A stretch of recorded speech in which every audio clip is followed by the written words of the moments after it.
Well, I'm Max Ramberg. I wrestle at Augustana University. I'm in my 4th year there.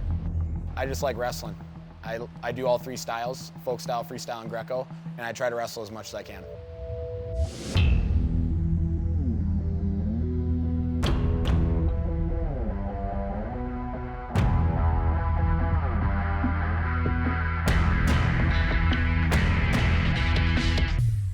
I've been trying to make teams for a really long time.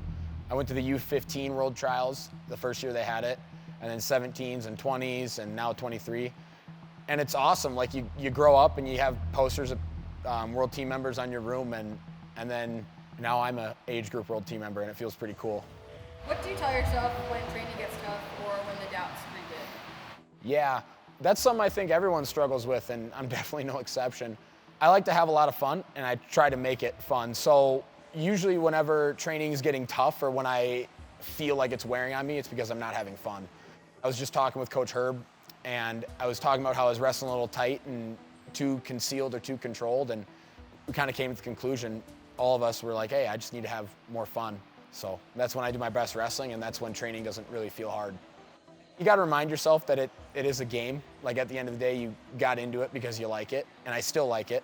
And I love it, actually. You get to do this, not you have to do this.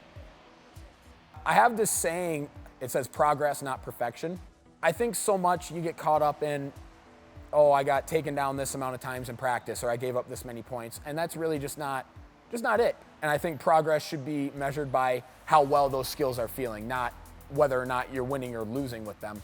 Sometimes like the imposter complex, it's a real thing, you know? You think all these guys are really good, and you hear some of these guys have made multiple teams. But at the end of the day, you know, I went through the trials and I made the team too. So instead of viewing it as like, I don't know if I deserve to be here, it's maybe be like, hey, these guys got a lot of knowledge, so why not learn from them? I want people to know that whenever I went out and competed, that I just gave it everything, you know? And I want other people and even like young kids to look at me and see the enjoyment that I have for it. I think that stuff's more important than accolades, you know? But I think if I can go and cement myself as one of the toughest, fiercest competitors and just left it all out there, I think that'll be a cool legacy to have.